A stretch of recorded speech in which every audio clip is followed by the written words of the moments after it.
آپ کا جو انداز ہوگا اپنی دکان میں ہے, اپنی آفس میں, البتہ بڑا سخت ہے, یقیناً سخت ہے, لیکن اگر کرنا چاہے تو جس وقت ہم خالی ہیں قرآن کریم کی تلاوت کر سکتے ہیں. اور ہو سکتا ہے کہ ایسا بڑا حساس زمانہ ہے, دکان میں قرآن لے کر بیٹھ گئے تو پھر لوگ آنا چھوڑ دیں گے. تو اس کا بھی طریقہ ہے کہ اب تو قرآن کریم کو اس جلد والی کتاب کی صورت میں لینا بھی لازم نہیں ہے. آپ کے موبائل میں قرآن ہے, قرآن آپ موبائل میں قرآن پڑھ رہے ہیں یا بائبل پڑھ رہے ہیں, یہ کون دیکھ رہا ہے؟ قرآن کریم کو پڑھا جا سکتا ہے. کیوں میں اتنی تاکید کر رہا ہوں؟ اس لیے کہ آنے والا مہینہ ہے ماہ قرآن.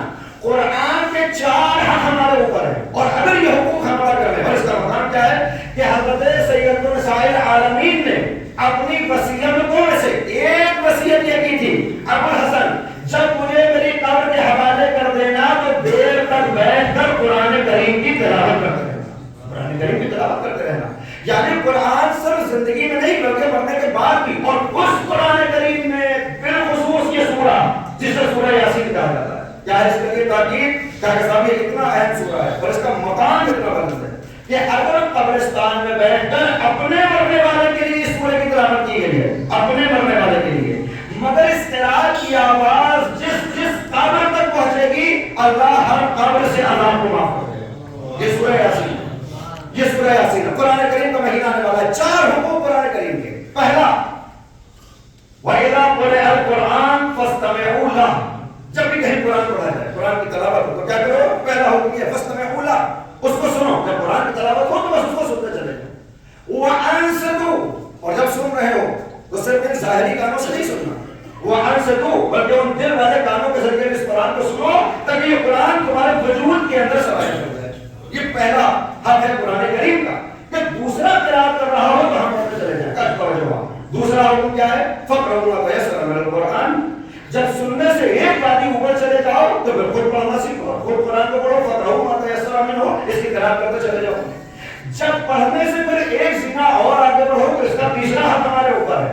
وَرَتِّلِ الْقُرْآنَ تَرْتِيلًا, اس قرآن کو ترتیل کے ساتھ پڑھو, آہستہ آہستہ, ٹھہر کر, رک کر پڑھو. تو یہ 3 حقوق ہو گئے. جب اس تیسرے حق کو بھی ادا کر دو تو پھر چوتھا حق ہماری گردنوں پر آتا ہے. وہ کیا ہے؟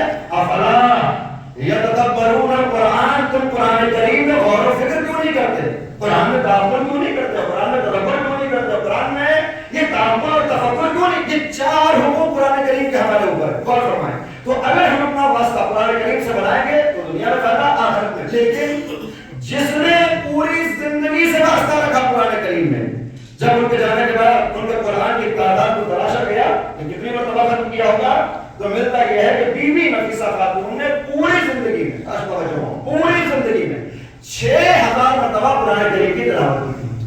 پوری زندگی میں 6000 مرتبہ. اب آئیے اس مجلس علمی کا مقام سمجھیے. اگر واقعی وہ مجلس علمی ہو, اور کہا مجلس مجلس علمی نہیں ہوتی, اگر مجلس علمی ہو تو پیغمبر نے کہا ہمارا یاد رکھنا 1 گھنٹے کا مذاکرہ علمی, 1 گھنٹے کی مجلس علمی کا ثواب 12000 ختم قرآن کے برابر ہوتا ہے. یعنی اگر 1 گھنٹہ واقعی بنا کر مجلس علمی ہو جائے البتہ اہل بیت کی زبان سے مجلس علمی, اس لیے کہ ہمارا مزاج مجلس علمی اور ہے اور اہل بیت کی مجلس علمی کا معیار اور ہے.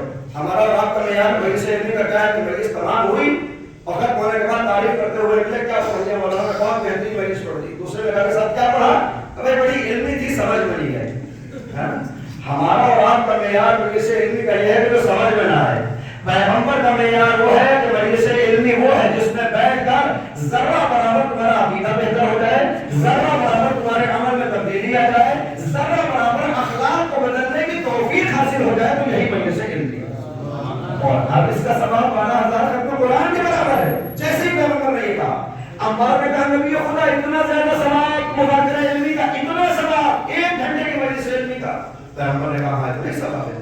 فوراً عمار کہتے ہیں نبی خدا اس سے پہلے تو آپ نے تشریح جنازہ کا بڑا ثواب بتایا تھا, کتنا ثواب ہے کہ جنازہ شانوں پر لے کر چلے تو جتنے قدم زمین پر رکھتے ہوئے چلے گئے, ہر قدم کے بدلے پروردگار 70 نیکیاں نامہ عمل میں لکھ کر چلا جاتا ہے.